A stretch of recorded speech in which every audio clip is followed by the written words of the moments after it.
Alright, get comfy. Story time! I'm gonna tell you the story about how Dwan made me cry and how I got him back. So in a couple videos ago, we had a story time about how Andrew and I, my now husband, also a professional poker player, we moved out to Vegas when I turned 21 with big dreams and we were totally broke. Well, after that, I actually landed a job at Card Player magazine, which I actually told that whole story a couple of years ago. And if you haven't watched that, please do. For some reason, I told the story without pants.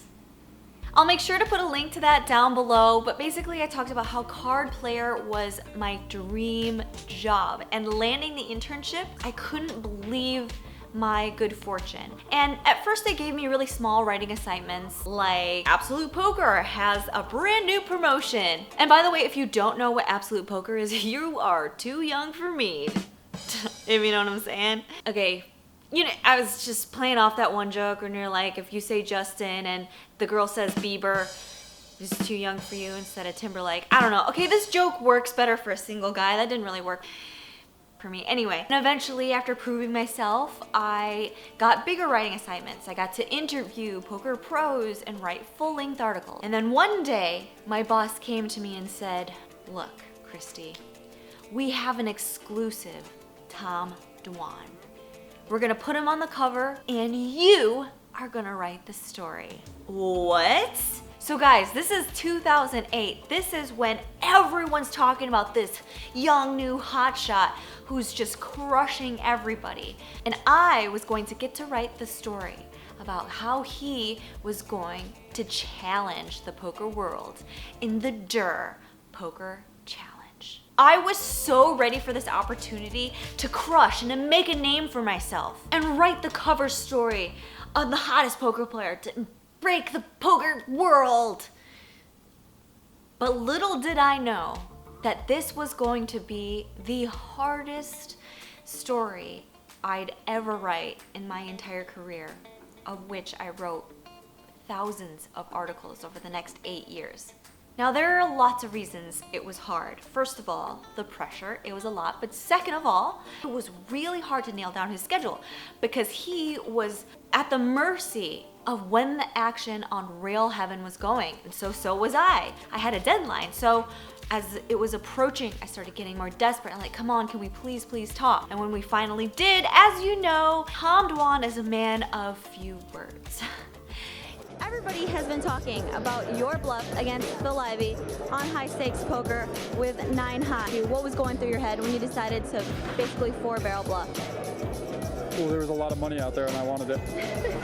I wanted to write this compelling, deep story of who he was and how he came to be, what made him different, and what motivated him to challenge the poker world, a challenge in which most people would say you are an insane 23-year-old. But I only got it, I got on the phone with him and it was only a few words. And look, I totally get it because Dwan is a genius. I mean, he has such an analytical mind. He wants to make sure his words matter. But it was just tough because I wanted more emotion, and I found myself the night before the deadline, alone in the living room with my laptop, just pounding out this article. And so it was about 4 a.m. when Andrew comes out of the bedroom and he sees me just in the dark on the recliner with the laptop, just the glow of the screen on my face, and I've just having sat there for hours not having written one word.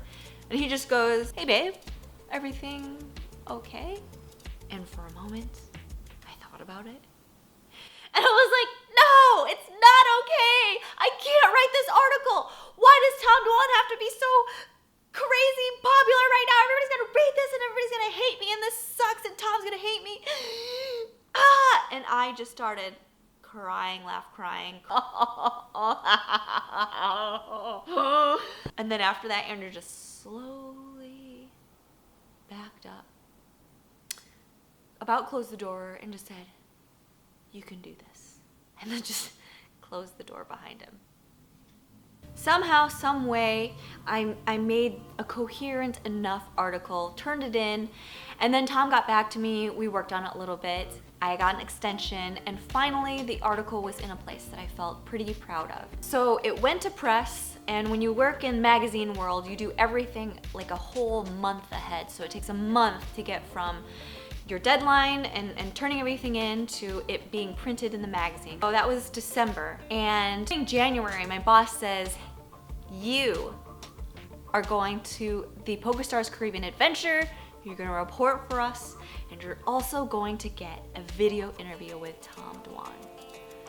Okay, so you guys, I'm also 23 at the time, and I've just been working so hard for the last 2 years to be part of the community, to prove myself. Now I was gonna get to travel to the Bahamas for work. It was just so unbelievably exciting and nerve-wracking. So I walk up to Tom Dwan with the magazine in hand. It hasn't hit the stands yet, but let's watch some of the interview. Let's first talk about the stipulations and what the challenge entails. It's 50,000 hands of 200, 400 or higher, no limit or PLO. I put up 1.5 million on the side to anyone's 500,000. And if you're up $1, you keep that. And if you're up $1 million, you keep the million plus the side bet. We'll see, but we've got jet skis going on back here, and I think we're gonna go try that out. So thanks, I'm Kristy Arnett with Tom Dwan for Card Player TV. All right, so as you can see, we end the interview and I jump on the back of the jet ski while he's driving. Okay, here's where the story takes a turn. So I'm riding in the back of the jet ski, and he's like zigging and zagging around, and he has clearly driven a jet ski before, and he goes pretty fast, and we get out far into the ocean, and it's so beautiful, you guys. The weather is perfect, the water is like aquamarine, and then we see a couple of shapes in the distance hanging out in the ocean, and we ride up, and who do we see? None other than Phil, OMG Clay-Aiken, Galfon, Z, and Hack Dang. Guys, these were the biggest crushers at the time.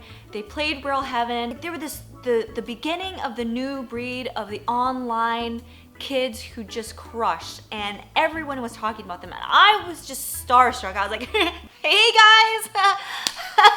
And then we start riding again, and Tom asks me, he's like, hey, do you want to drive? Now, I mean, well, I've never driven a jet ski before, but I wasn't about to be a puss in front of these high stakes crushers. I'm badass. Yeah, I want to drive the jet ski, of course I do. Sure do. Hop on back. So I move up, and he climbs on the back, and he sits, like half a foot behind me, and like just gently grabs the straps of my life jacket. I start driving, and I'm going kind of slow, but I'm like, dude, I gotta pick this up. I gotta show him what's up. So I start going faster and faster, and I'm like, oh, and like the adrenaline's going like, yeah, I can do this. But then we started getting into some bumpy, wavy areas, and I was getting a little bit worried, but I didn't want to show my fear, so I did the opposite, which is what a young person does who thinks they're invincible. So I just speed up. So I'm like all the way down, and I see like this huge wave coming, and then I tried to sort of like turn and hit the wave on its side, but then I realized I was going way too fast.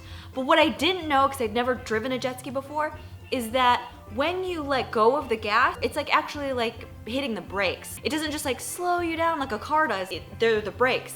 So I think I need to really slow down, and I get scared and I just let go all at the same time. I just completely let go, and the jet ski goes, and all of a sudden it's like slow motion, dude. I have the handles, and I just see motherfucking Tom Dwan fly over my shoulder, and I'm just like, no, and he's just like, whoo, flying through the air, and then he smashes into the water. You guys, he flew so far, and he hit so hard, and I just was like, oh my God, did I just kill a national poker hero? I'm gonna get fired. What if he's bleeding? What if he's concussed? Finally, his head comes above water, and I'm like, oh God, he's not dead. He's moving, but I can't see his face, so I'm just like freaked out. I'm like trying to ride towards him, just thinking like, how am I gonna fix this? He's gonna hate me. And Z and Hack Dang, and they're all like around. I'm sure they can see. And I'm just like, oh, I just embarrassed him in front of his friends. Like, this is awful. And then finally, in one motion, he just like swims and like turns his body. And I can see his face. I'm like, oh my God, is he crying? He's crying. He's crying, and I've hurt him. But then I look closer, and he's just hysterically laughing. He was like, I'm so sorry. And he's just like, don't worry at all. It's totally fine.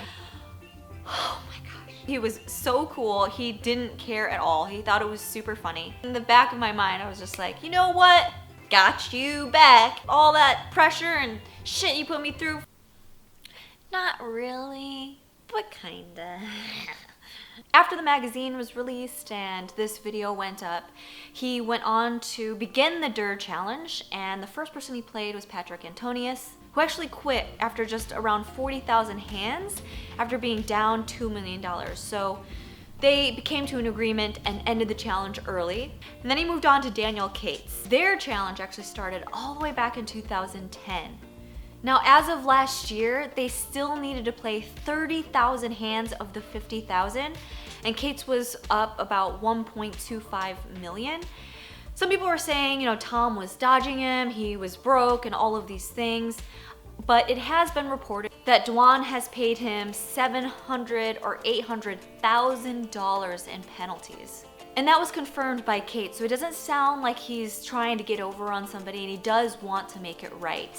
It was also reported on 2+2 that Alari Sahamias, in some chat, that he asked Jungle Man what the status of the challenge was and that it had been resolved. But it hasn't been totally confirmed by Dwan or Jungle Man publicly.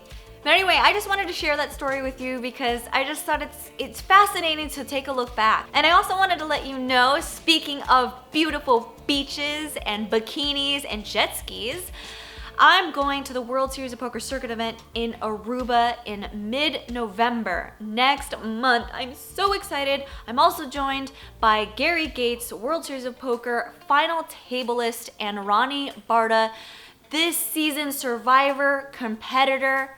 Holy crap, I'm so excited. I hope you can join us. If you want to know more, I have links down below. Come join us. And also let me know what you think of this Tom Dwan story or the Durrrr challenge in the comments below. Hope you're well. Bye.